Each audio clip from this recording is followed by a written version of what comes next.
And that's one thing meditation allows you to do, is to adapt to the situation, because it really changes your inner flame, your inner temperature.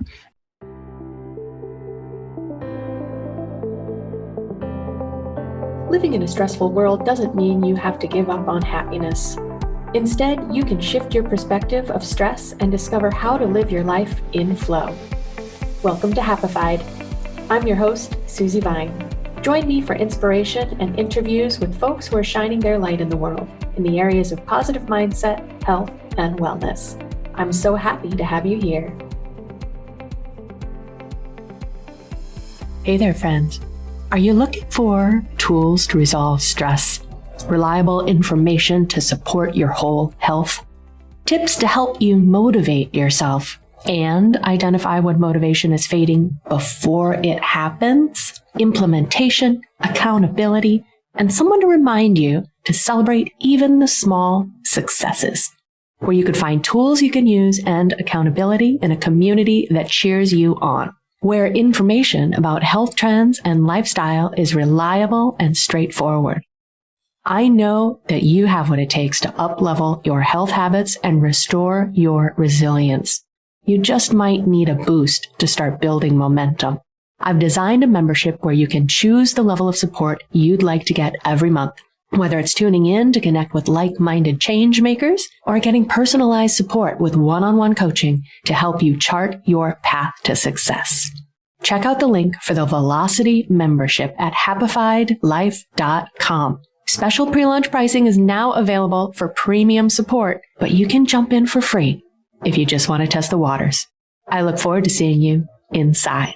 Welcome back. I am here today with Adam Weber. So happy to have him joining me, a fellow advocate in living with less stress. Adam Weber is the No BS Common Sense speaker, author, product creation specialist, and owner of the highly successful companies Weber Real Estate Advisors and Weber Advisory Group.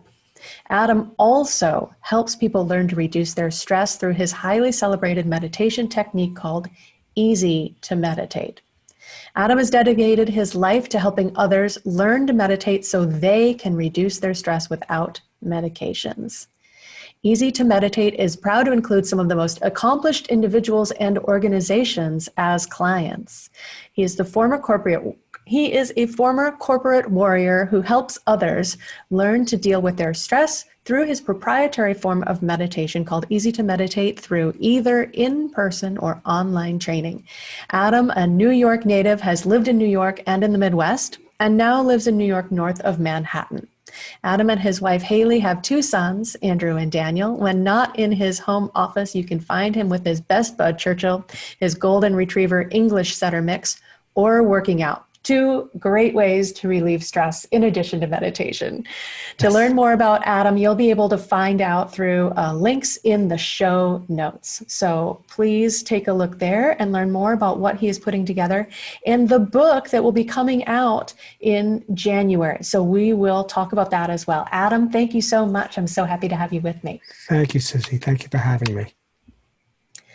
So I would love to start off with, obviously, in your career, you've experienced a good level of success and then felt called to do even more than that. And I'm interested in learning how your own experience led you to this discovery of the power of meditation.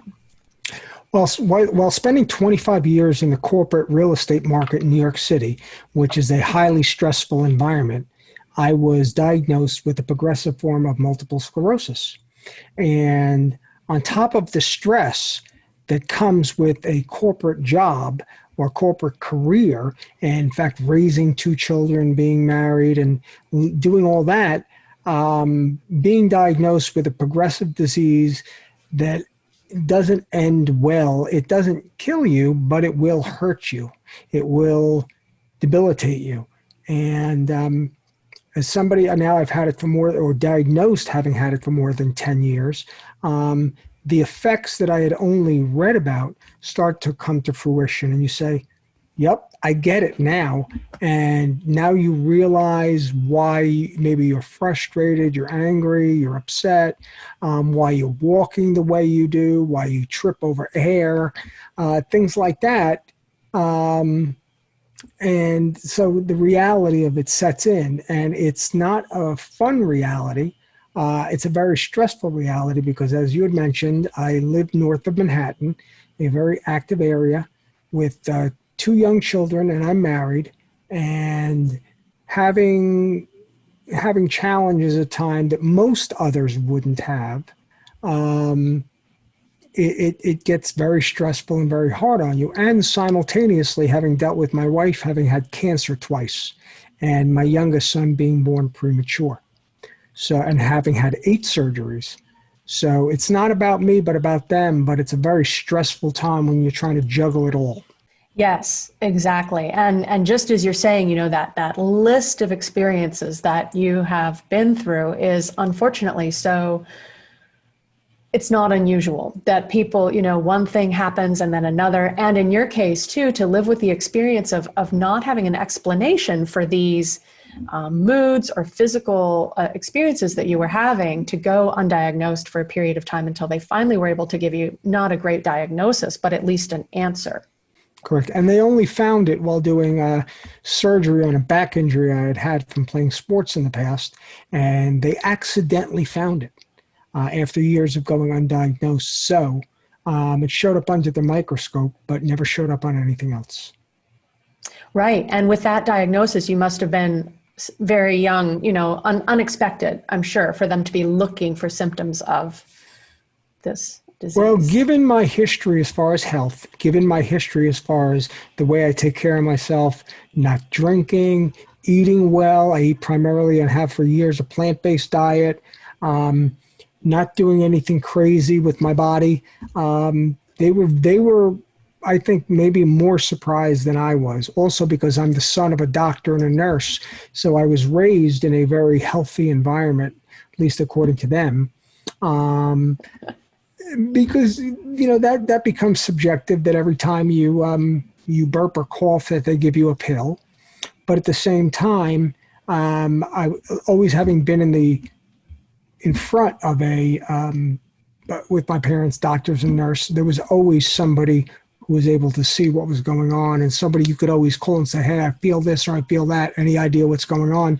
And again, especially being in New York and having had the availability to the medical means that I've had, it was surprising to everybody that it got by anybody. Yes, yes. As my mother was a nurse, and I remember as a child, like if it wasn't a definable or diagnosable symptom, you were going to school. You were going to school, you were taking out the garbage, you're taking out the dog, Yeah. you were doing everything. Yeah. And if there was something to treat, you went through the treatment, you followed the protocol. But those don't always address the root of the situation. So how did you become aware of the impact of stress in yourself or in the bigger picture, in the way that it's affecting our society?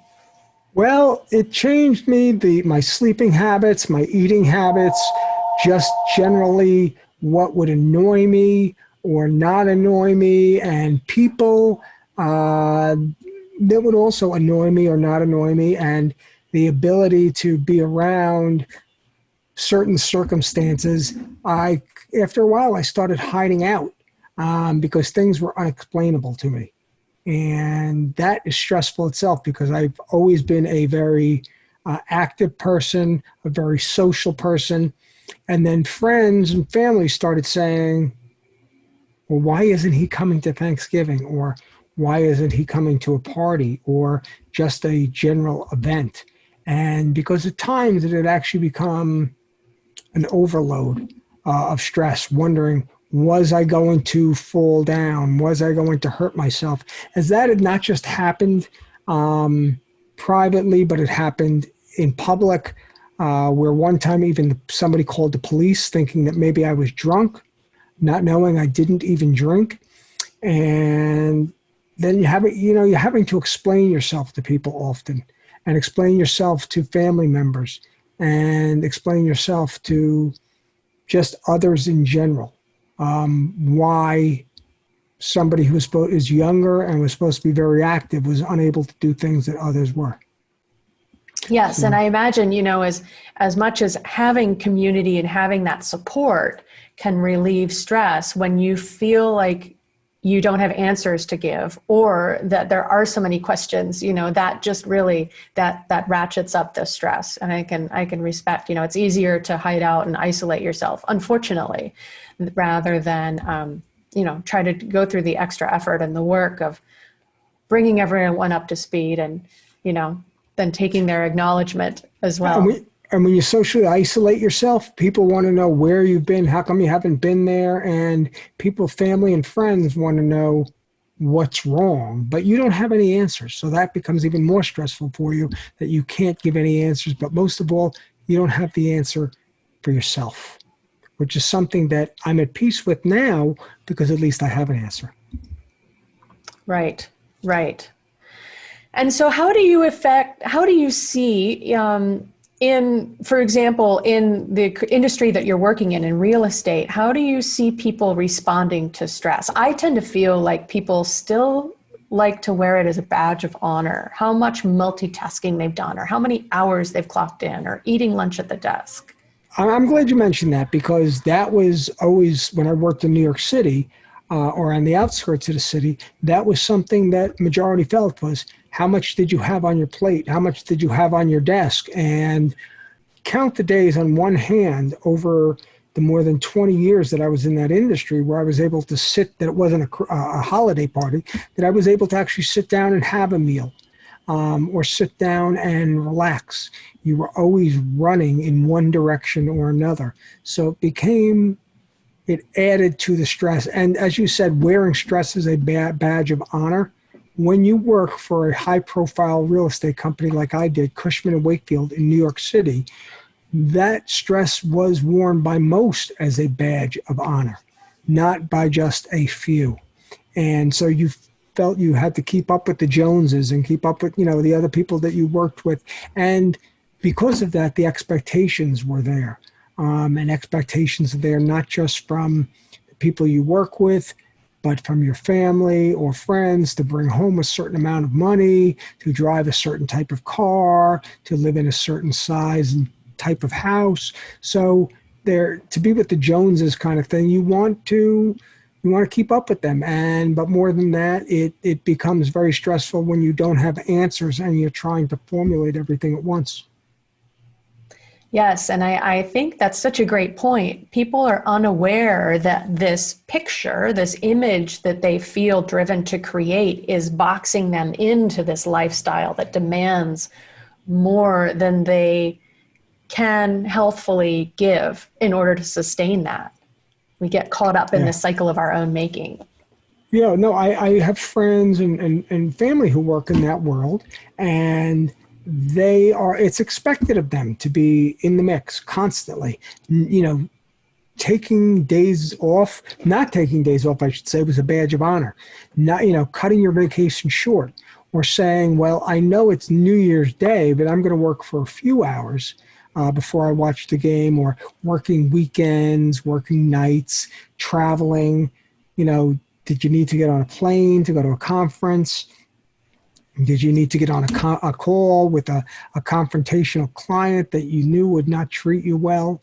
Or did you at times run into a boss or supervisor that wouldn't be as understanding as to what you're going through? Or even if they understood, they just didn't care because it was your problem to deal with. And it's something that a lot of corporate warriors and small business owners and people who are employees, or that is something that we as a people, human beings, we face every day. Even those of us, I still face it, and I work for myself. Yes, and I was able to take an early peek at Meditation, Not Medicine, the book that you have coming out soon. And I think it's so important. It's going to be such a valuable read to so many people to open their eyes, because the numbers that you've included in this book are things that people need to be aware of. We tend to pull a cover over the effects of stress in the workplace and at the human level. And some of the numbers that you quote, I think, it is an impact of perhaps, I'm not a numbers person, but 180 billion on companies, or the personal effects of stress on our workforce. And there's faces behind numbers like that. Every dollar that you read about, I believe those numbers are even bigger now. And I think given the current conditions now that we're, I don't want to say coming out of, but we're kind of finding our way through COVID-19. And people, and again, I live in New York, where people are not able to go back to work. People have been laid off or let go permanently. The stress is there. So I originally wrote the book with the intention of it being something to serve, to give back after the decades I've spent doing what I do. And it turned out to be, as my editor said, this is more of an owner's manual, a guide to help you deal with the practicality of your stress. And in fact, I went back after I was ready to turn it into the editor and was just doing proofreading when COVID hit. And I was buying a new car on a Wednesday and locked down on a Sunday. So that Monday, I actually, because work had quieted down substantially, went back to rewriting sections of the book to address the current times, because frankly, the financial crises was going to be a blip on the radar compared to COVID-19. And as we're finding now or later on in 2020, that it may just be that, a blip. Yeah, so I'm so happy that you have this, I love that, owner's manual available and ready to share with people. So I'd love to hear about what brought meditation to your awareness, because I love that you got the no BS approach and that you make it very clear. You know, we'll talk about the elephant in the room. A lot of people think meditation is woo-woo and they don't have time for it. They're not going to buy into the concept, the history, you have to do this. And like you say, hold your hands just so. And none of that is necessary. You just need to cut through the trappings, the noise, the marketing about it. How did you discover the power of meditation? Well, I discovered the power of meditation because once I was diagnosed with a progressive form of multiple sclerosis, I knew I needed a better way to deal with my stress. I needed it before that, but it really got brought to my attention. And so I talked to some doctors, did, your typical internet search, read some books, and talked to people. Actually went out and talked to people and did my research. And then on top of it, I went out and signed up for some classes. And at the time you could go to those classes, or, and a couple online courses as well to help me. And what I found in a lot of cases was there was, like you said, a lot of woo-woo behind it. And in my talks to corporate people and some others, they did not feel that woo-woo approach, or that, was something that was going to work for them. And then again, sometimes when we're not familiar with something, it's not easy to adapt, because meditation has its roots in the Far East and in, Tibetan culture and Taoism, and not in the New York City real estate world. So, you want to find out what's going to work for people, and you need to ask them what's going to work. And it was asking the questions and talking to people that allowed me to come up with Easy to Meditate. And it's named Easy to Meditate for a reason. So the people know it's easy.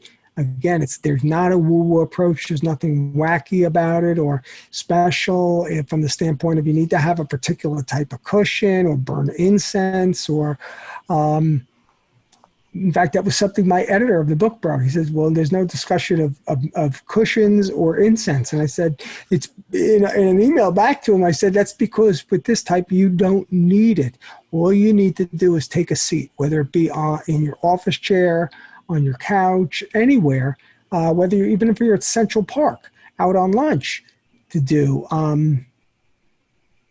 And I wanted to take that out of it and make it less complicated for people and easier for them to adapt it, the habit. Exactly. Establishing the habit. And you really point out essential. Like it's so essential to create a habit, to set reminders. I love that, encouraging that habit. Have a reminder set. Take it off of your mental to-do list, the responsibility to remember every day, and get into a routine. You point out it takes 66 days to instill a habit. So take that off of your, bandwidth and set yourself up for success. A good or great meditation habit does not need to be on your to-do list. And it's the kind of thing that I do first time in the morning when I first meditate is while the coffee is being made. I'll get up, I'll drink some water, you start the coffee, and go sit down and meditate. And then when I'm done, I can then have my coffee and start my day. But I want to address it sooner than later and go into the day with an even keel approach versus stressed out saying, I've got 20 things to do today. I've got to drive the kids here, got to drive the kids there. But just center myself and ground myself early in the day. And I also personally repeat it for a shorter period of time later in the afternoon. But that, again, a meditation practice that you create should be something that you create that fits your schedule, your travel and place needs, and you can do it your way. It's easy to meditate, not hard to meditate. It's just a matter of making the choice to meditate and to address your stress versus, again, growing up the son of a doctor and a nurse, the one-size-fits-all approach of taking a pill, which is an older approach that is not as comfortable for most people. It wasn't for me. It's not for a lot of others. I prefer to use a more holistic type approach, like for nutrition, for example. As I mentioned to you previously, I'm a plant-based eater. No, yes, I still eat meat. Don't get me wrong, but it's maybe once a month or twice a month. I'm primarily plant-based for a reason, but it's cleaner way of doing things. And that's why meditation, drinking water and starting the day with meditation is a great way to start your day. Yes, terrific. And what do you have to say when people have this concept, you have to meditate for 30 minutes, 45 minutes. They say, I just don't have time to meditate. So how do you answer that? You don't. Just in a few minutes a day, you can get started. It doesn't take very long. There's nothing really involved other than taking a seat and meditating and not worrying about what's going on outside, what's going on in the other room. That's another reason I personally like to get up earlier, and others I speak to, they customize their meditation habit around everything from when the kids get up, you got to go to work, or even when the dog needs to go out. I mean, when I'm meditating, there are times my dog is sitting there right next to me on the couch, or a cat is sitting next to me on the couch, but they are not getting in the way from the standpoint of barking or trying to get me to get the leash to take them outside, although we let them out in the backyard, or anything like that. So it's just a matter of creating something that's workable for you. Yes, and I love that you point that out in the book. You can start out with a minute or two a day and then build up to 5 and then 10, and let that habit build that muscle of the discipline of committing to your meditation practice. Yeah, I'm glad you said it that way when you said building your muscle, because as somebody that still goes to the gym, and even when I don't, I'm usually doing yoga from home or something else. It's a matter of just getting started. And if it's only, for example, I did yoga for 20 minutes this morning. Now, there's a good chance I will likely do it more later just because I sit in a chair a lot during the day. But it's a matter of customizing it around your schedule. You can start with 5, you can start with 10, you can increase it, decrease it. You can do it. I've meditated on planes before. You can really meditate anywhere you can find a place where you can go undisturbed. Exactly. And that's the beauty of taking those trappings away from it. You don't have to, although you suggest in the book, and I do think it's helpful to have a place where you cultivate that attitude of calm, a little meditation space in your home, maybe a seat that you tend to use, but you can do it anywhere. And Correct.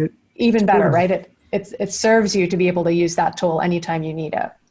Correct. It's portable. It's something you can take with you. Whether you're on vacation, I've had the benefit of being able to meditate out in the Hamptons or that sort of thing, or on the Jersey Shore because of my proximity. But I've also meditated on, I meditated on a plane on my way to a business trip in San Antonio last year.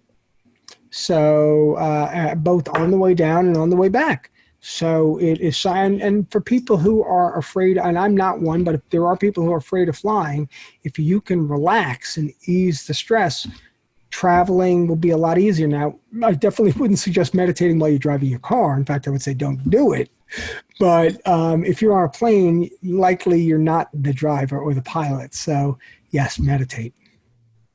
Yes, more the better. And in the book, you also mention you encourage people to release their quest for perfection. And I love that you encourage people to keep a beginner's mind. I feel like those two things kind of go together. So how does that help people to put themselves in that mindset? Yeah, I think one thing as a society we're eager to do, especially in the time we're in, with the tools we have to be more perfect than imperfect. The thing about that is that there's no need to. It's a matter of slowing down. It's a matter of realizing who we are as people and as individuals, and that not everything is based around being perfect, just based around being us and based around being quiet and calm and not getting excited at everything, not turning on the television and letting every piece of news or every world going function get us stirred up, or going to, and most people are familiar with going to a family member's house or having people over for Thanksgiving or for a winter holiday such as Christmas or Hanukkah, or any other holiday where people just want to be able to slow down and relax. I've done that. I've gotten up from the table or before sitting down to eat, gone and meditated for a few minutes in another room, knowing I could bring that with me to the table, and everyone can do that themselves. Yes, exactly. And how many situations, that's a great illustration, how many situations can benefit from at least one person getting centered and bringing down their participation. If the stress starts ratcheting up, we have to recognize we don't have to buy into it. We can be the one to start turning that energy around and bringing it back down. As a New Yorker, and I'm sure there are others too, one thing that was always in my house growing up, and with two younger children now, 9 and 7, there sometimes is drama. And what you can do is step away from the drama. And sometimes my wife will say, well, aren't you going to say anything, or aren't you going to react? And I say, no, I'm not. And my wife knows, because we've been married almost 20 years. And she says to me, Adam, I remember when everything would get you worked up. Still, certain football games get me worked up, but I don't let everything that goes on with the kids. It's almost as if people turn to me looking for my reaction. I'm like, no reaction. Somebody else handle it. Somebody else deal with it, or just don't get worked up. It's not a big deal. And that's one thing that a practice of meditation brings to you, because it really, you don't fan your inner flames so that, everything gets worse than it really is.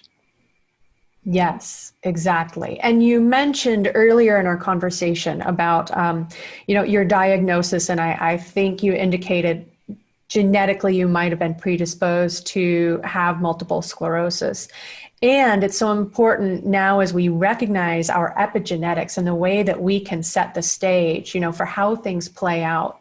And you talk in the book too about how stress is the silent killer. So how can we change our health outcomes by recognizing the impact of stress? How is it affecting people? What kind of diseases do we see? Well, everything from things like autoimmune diseases such as multiple sclerosis or Crohn's disease, things like that. And as I mentioned earlier, my wife is a 2-time cancer survivor. My younger son has had 8 surgeries, and he's only 7 years old. And all those surgeries were by the time he was 6 years old. So, preparing for things and being ready to adapt. And that's one thing meditation allows you to do, is to adapt to the situation, because it really changes your inner flame, your inner temperature. And as a New Yorker, I'm also predisposed to maybe yell at somebody driving a certain way or didn't look both ways before they crossed. I mean, New Yorkers or some New Yorkers are famous for the words that come out of our mouth. And I think at times people I'm in a car with or who I'm with look at me saying, a few years ago, you might have said this, you might have said that. And I said, yeah, I just don't care. I think that's one thing that goes is you're able to let things go. You're able to walk away from the stress, walk away from the drama. It's provided me with some inner peace that I never thought I would have. Growing up in a hard-charged environment in New York City, I worked in the corporate world, was the son of a successful doctor in New York City who was very well known and it was in the press and all sorts of over. And the expectations to be like Dad, to be like my grandfather, who was very similar to my father and a doctor also. And also my family, everybody, including my wife, they're all Ivy League graduates. So there are expectations of excellence in everything they do. And no matter who you are, you cannot bring excellence to everything. You cannot keep the stress 100% at bay. But you can do what you can do is work on things to help yourself. And when you help yourself, you help others. So true. So true. Yeah. You really, when people see that you cultivate the power over your response, when you're responding instead of reacting, then, that's really, it's empowering to yourself, but it's also a really powerful demonstration to other people that they too can step out of that reactive mode and cultivate more peace and balance and perspective. Exactly. And as a Jack Canfield trainer, success principles trainer, and it's in the book, is E plus R equals O. An event happens, it's about how you respond, not react, to get the outcome that you want to get. And for too many years, myself and others that I know, and I'm sure a lot of people can identify with this, they reacted as opposed to choosing to respond a certain way. And when you do it that way, yes, it can work out, but it doesn't work out as well as choosing the way to respond. Yes. And I love to point out to people too, awareness is part of it, but you really have to cultivate these practices outside of the moment of stress. Just because you recognize we need to respond instead of react doesn't mean in that conversation you're going to call that back up unless you've been laying the foundation. Practicing meditation, practicing awareness, and looking at how you respond to things. That's, again, you have to build that muscle so that when you really need to call it, it's there, it's front of mind, it comes back to you. You don't have to be reaching wildly for a tool that you're not comfortable with. Exactly. Terrific. Is there anything else that we didn't get to cover yet that you would share with folks in terms of balancing stress or the power of meditation? No, I would just tell people who are maybe put off by it or have a preconception about meditation or seeing photos of those maybe wearing robes or sitting somewhere in the forest, meditating or on a particular type of cushion or bench, that your meditation habit is customizable to you and to the way you live and where you live and how you do things, and whether you have children, pets, or none of the above, whether you're married or you're not, it doesn't matter. It's a matter of, creating a practice, a meditation practice that works for you. Because at the end of the day, as long as it works for you, it will benefit those in your life, whether it be your work life, your personal life, or anything else. Yep, that trickle-down effect is powerful. Indeed. So we can improve our corner of the world even when things are going crazy around us. It is worth the effort to raise our vibration and bring some balance. And certainly. I agree 100%. Tremendous. Thank you so much, Adam. I really appreciate our conversation today. This has been so helpful, and I really hope it resonates with people out there who have been looking past the solution or just thinking that it doesn't fit their situation. So I hope that this really turns some light on it. I hope so. It's been a pleasure. So definitely check out Adam's website. The link is in the show notes. Easy to meditate. You can join a group program. You can find out more through the website, and stay tuned as this book comes out. Meditation, not medication. This is the word that we need to be sharing. So thank you for bringing your voice. Thank you. I appreciate it. Thank you, Susie.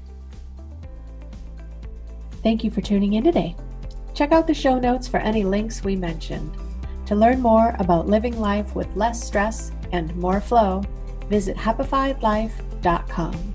And if you found value in today's episode, make sure you subscribe to catch the next one and leave a review to help fellow pod surfers find Happified. Until next time, keep on shining.